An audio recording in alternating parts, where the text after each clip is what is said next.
المشاهدين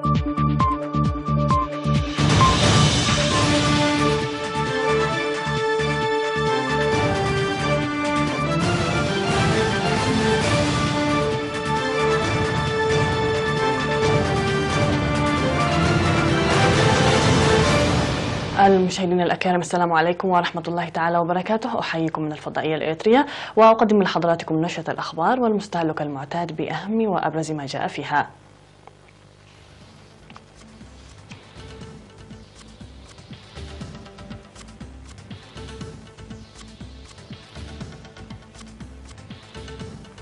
وفد إريتريا عالي المستوى يتباحث مع وزير الخارجية الروسي سيرجيو لافاروف.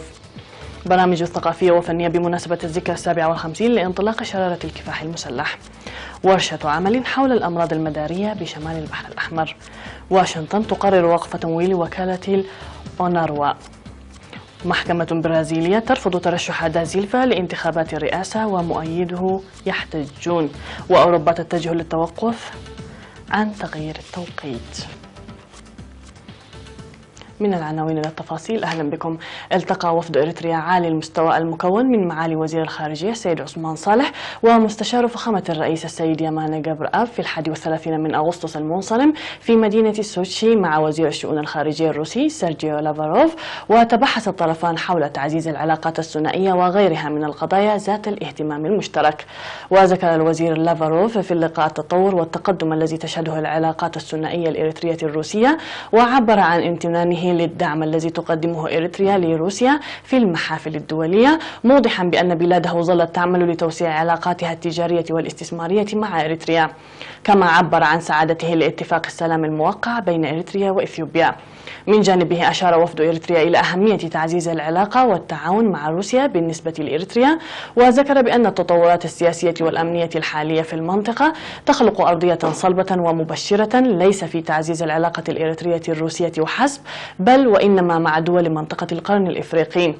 كما كرم الوزير سيرجيو لافاروف الوزير عثمان صالح ميدالية وزارة الخارجية الروسية للدور الذي لعبه في تعزيز العلاقات الإريترية الروسية وكذلك الدبلوماسية الدولية.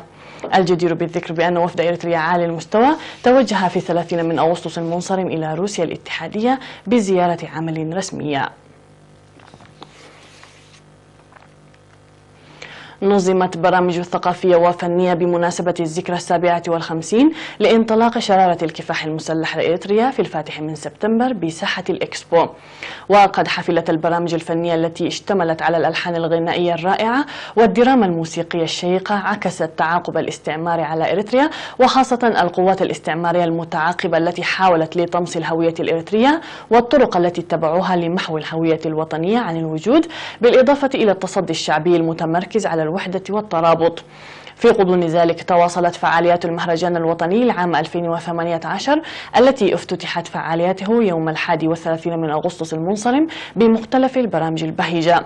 وذكرت وكالة إيرينا نقلا عن الزوار قولهم: ورغم أن المهرجان لا زال في بدايته، إلا أن البرامج المقدمة وخاصة البرامج التراثية والثقافية جذابة ورائعة، مطالبين الجهات المعنية لحل إشكالية ارتفاع التعرفة التي تفرضها المرافق الخدمية الناشطة داخل ساحة المهرجان بالإكسبو وهي في بدايتها.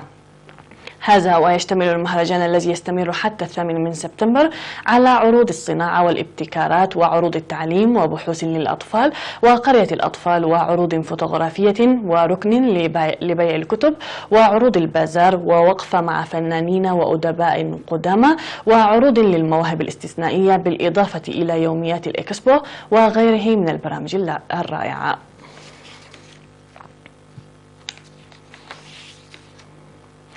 أعلنت هيئة الكهرباء الإريترية بأنها تسعى جاهدة لصيانة قطع التيار الكهربائي الذي شهدته بعض المناطق في العاصمة أسمرة، مشيرة إلى أن تلك المساعي قاربت على إنجاح المهام. وفي التوضيح الذي أدلى به مسؤول فرع التوزيع والمشاريع المهندس أبراهام برهي في 31 من أغسطس لوكالة إيرينا، ذكر فيه عطل قطع التيار الكهربائي في بعض المناطق بالعاصمة أسمرة لفترة تتراوح ما بين 4 و5 أيام، وذلك نتيجة للأمطار الغزيرة المصحوبة بالعواصف التي هطلت في العاصمة أسمرة، وتسببت أيضا إلى خلق ضغط في حركة التيار بشكل يومي، مشيرا إلى أن مؤسستهم ظلت تسعى جاهدة ليلا نهارا لحل حل الإشكالية بالتعرف عليها جيدا. وقال المهندس أبراهام إنه طول الأمطار الخريفية الطبيعي، إلا أن الإشكالية تقع على الأشجار المغروسة في المنازل السكنية حيث تهزها العواصف والرياح، ومن ثم تتسبب في خلق التماس في التيار الكهربائي مع هطول الأمطار الغزيرة، مناشدا الشعب والمؤسسات للقيام بالمتابعة اللازمة والمستمرة للأشجار المغروسة في منازلهم والأشجار المتلاصقة بالتيار الكهربائي على أطراف الطرق. في الختام أشار المهندس أبراهام برهي إلى جاهزية مؤسستهم لتعويض الآلات الإلكترونية التي أصبحت خارج نطاق العمل نتيجة لقصور الهيئة الكهربائية.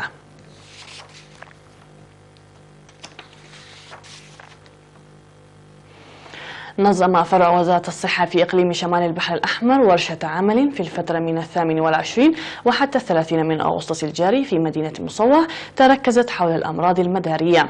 وكان الهدف من الورشة التي قدمت للمهنيين الصحيين الناشطين في المجال الصحي تعزيز معرفتهم حول ظاهرة الأمراض المدارية في بلادنا ومنطقتها.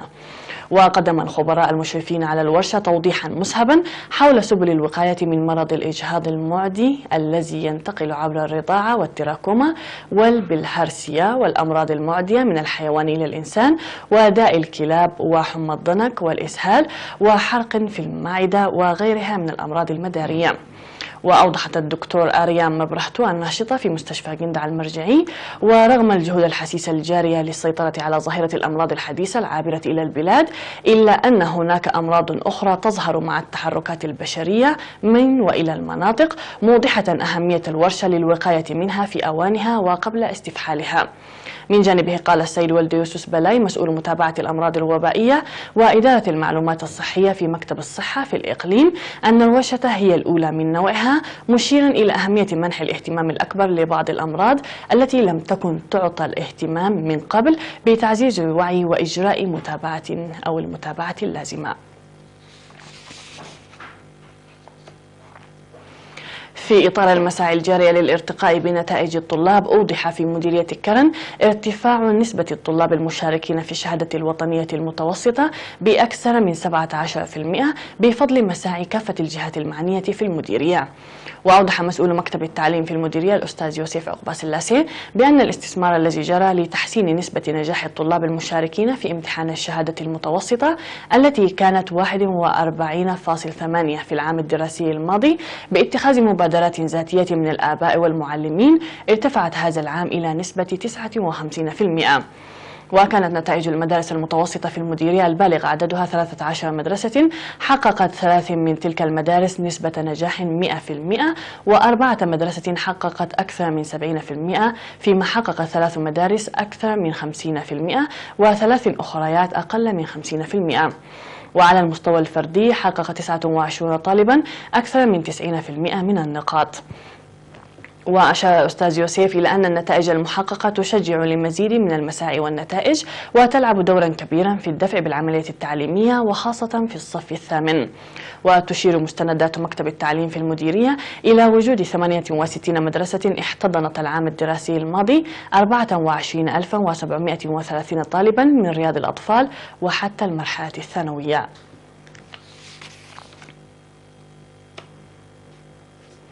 صرح المهنيون الصحيون الناشطون في عيادة مقركة بمديرية اللوغو عنسبة بأن العيادة ظلت تلعب دورا كبيرا في الحد من الأمراض المعدية وغير المعدية والرعاية قبل وبعد الولادة، إضافة إلى تعزيز وعي المجتمع.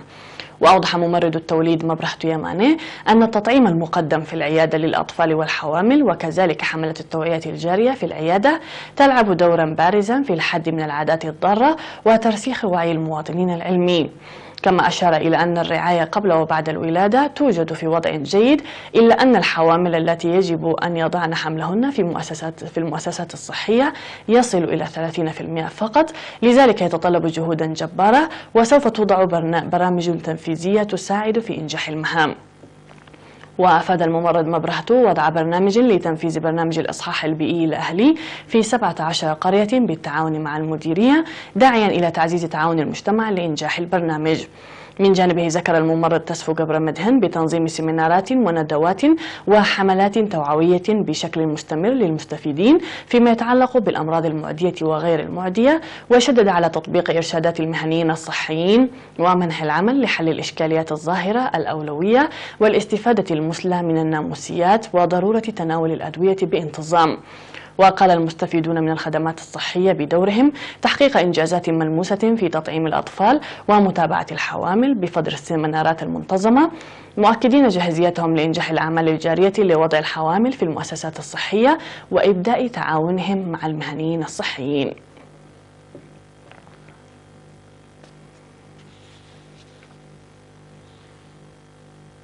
كانت هذه الأنباء المحلية مشاهدينا الكرام، فاصل ونعود مع الأنباء العالمية، فابقوا معنا.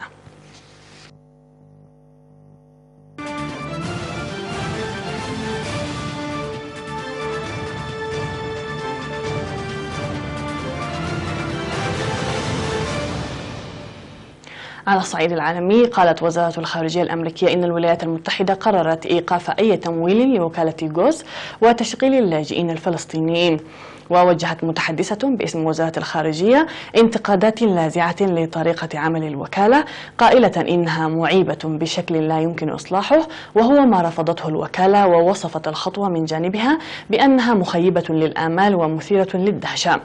في المقابل انتقد أمين سر اللجنة التنفيذية لمنظمة التحرير الفلسطينية صائب عريقات قرار الإدارة الأمريكية، ووصفه بأنه مخالف للقانون الدولي وقوانين الأمم المتحدة.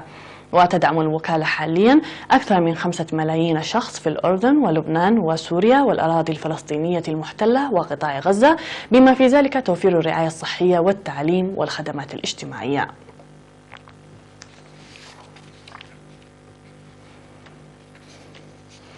اتخذ قضاة المحكمة الانتخابية العليا في البرازيل بالغالبية قرارا بإبطال ترشيح الرئيس البرازيلي الأسبق لويس إيناسيو لولا دا سيلفا للانتخابات الرئاسية في 7 أكتوبر، فيما خرج مؤيديه في مسيرات احتجاجية. ولولا الذي يتصدر استطلاعات الرأي ويقبع في السجن منذ أبريل بتهمة الفساد لن يكون بإمكانه الترشح لولاية رئاسية ثالثة إلا في حال حدوث أمر غير متوقع كعودة القضاة عن قرارهم. من جهته شدد حزب لولا على أنه سيناضل بكل الوسائل من أجل ترشح الرئيس الأسبق إلى الرئاسة مجددا، ويقول أنصار لولا إن رفض ترشحه يعني أن الانتخابات لن تكون ديمقراطية، في حين يؤكد الرئيس الأسبق أنه ضحية لمكيدة سياسية بهدف منعه من تولي الحكم لولاية رئاسية ثالثة. أعلنت المفوضية الأوروبية أمس الجمعة أنها ستقدم اقتراحا سيتوقف بموجبه تغيير التوقيت في بلدان الاتحاد الأوروبي بنتيجة استطلاع آراء شارك فيه ملايين المواطنين الأوروبيين.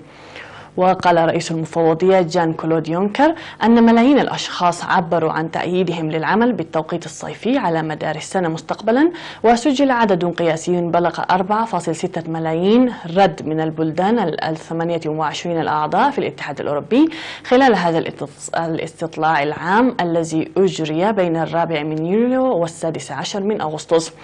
وحسب النتائج الأولية أبدى 84% من الأشخاص الذين أجابوا على الاستبانة التي نشرت عبر الإنترنت تأييدهم للتوقف عن تغيير التوقيت في الاتحاد الأوروبي.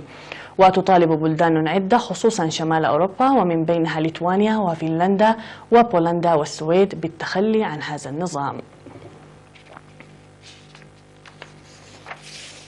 في النبأ الأخير، وعلى مياه النهر التايمز، انطلق نشطاء من دعاة حماية البيئة على قارب مصنوع بالكامل تقريبا من نفايات بلاستيكية أعيد تدويرها في محاولة منهم لتعريف الناس بزيادة مستويات القمامة في الممرات المائية في بريطانيا.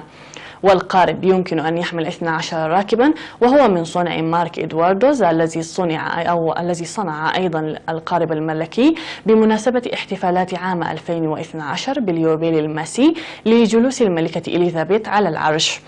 أطلق على قارب النفايات بيت بروجكت، وسيقوم برحلات منتظمة على النهر لالتقاط النفايات البلاستيكية التي ستستخدم بدورها في صنع المزيد من مثل هذه القوارب. والقارب بيت بروجكت هو القارب الثاني الذي يصنع من نفايات بلاستيكية أعيد تدويرها. نهاية النشرة مشاهدينا الكرام، شكرا لكم على حسن المتابعة، تحية لكم أينما كنتم، إلى اللقاء.